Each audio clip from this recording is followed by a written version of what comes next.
Hi, welcome to Fluketronic. So we'll come back and play some more, but let's talk about this new flute got in. Very unique and special flute from Winne Clement in Belgium, I believe is where he's stationed. This is a 7-hole fipplekaval.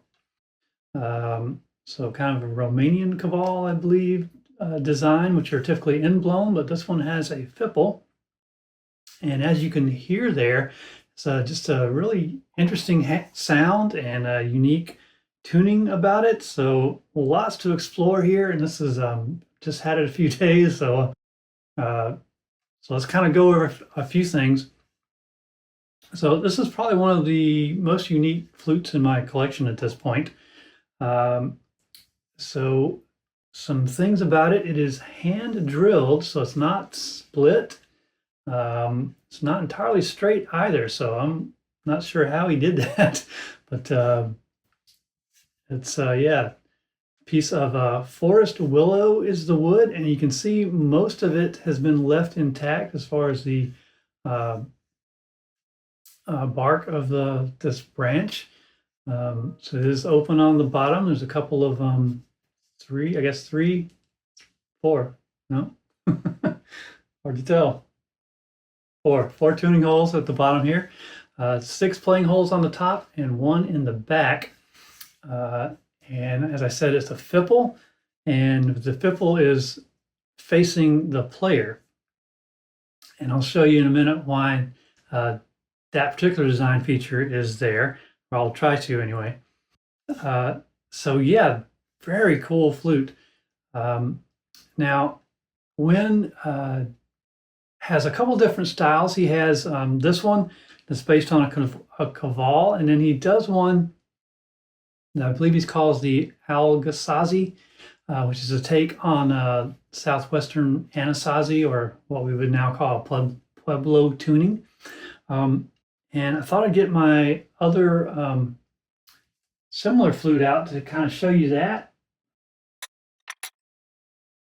So I was kind of curious why he put them in the same category, but after I've played this a few days, I can see why. So this one, also fipple style from Stephen DeRuby.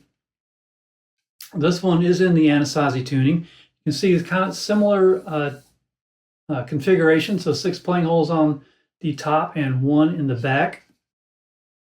The main difference as far as the scale is concerned,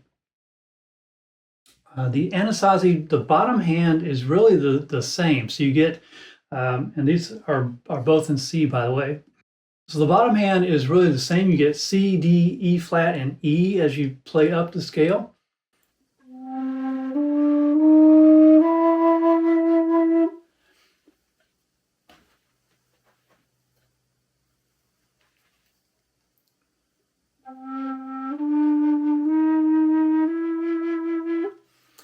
The difference comes into play in the right hand. So on the kaval, your left hand fingers are the E note. So once you get all fingers off of the bottom hand, you get the E note, and then you go up in the same pattern. So it's 1, 2, flat third, and major third. So from E, that's E, F sharp, G, G sharp, and A.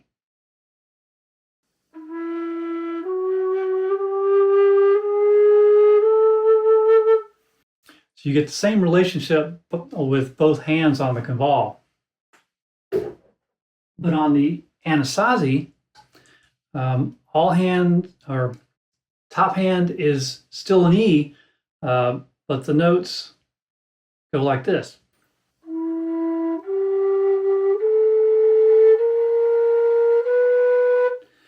So it's G, A,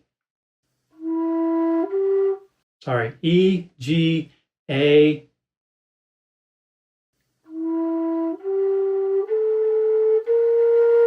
B flat, and then B.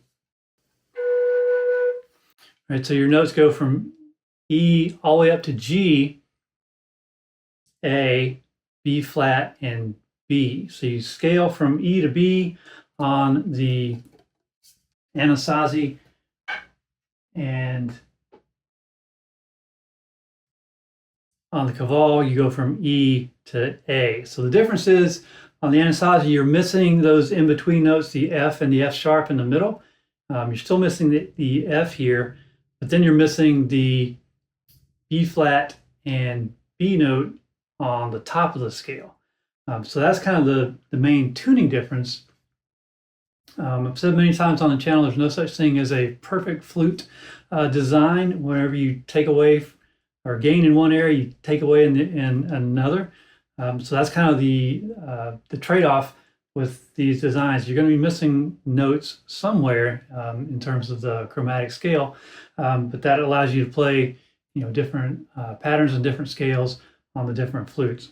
So this particular flute also has an incredible range, and I'm not entirely sure how he's getting that, but you could hear in that first playing sample, you basically get 3 full registers, right? So first octave, C to A, second octave, C to A, third register starts G, like this is C4, so it would be C5, G5, starts an octave and a half up at G5, and you basically get a G scale in that third register, and then you get a few notes into the fourth register, or what would be the third octave. So, and maybe even higher. So,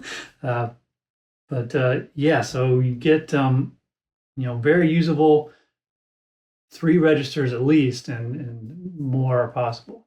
So just really versatile flute here.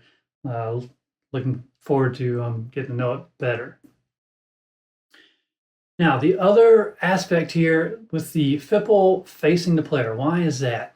Well, I'm going to give you a link to Winne's introduction to this technique, because just getting started, don't know how to do it justice. But really, I'll give you a try here.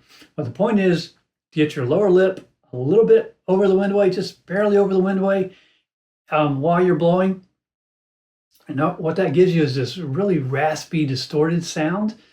So what I was playing before is just without doing that technique, just playing through the fipple normally, and that gives you the clean sound that I was playing before.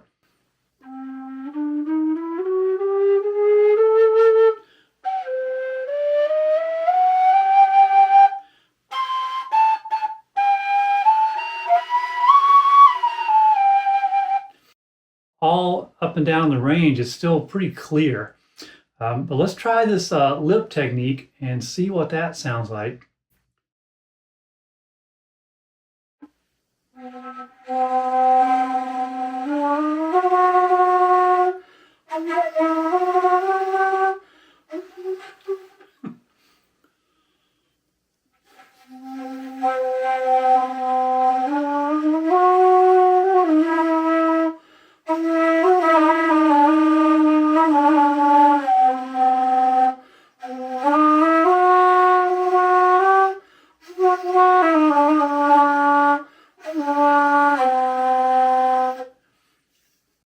And I'm not really getting it yet, so I'll point you to Winne's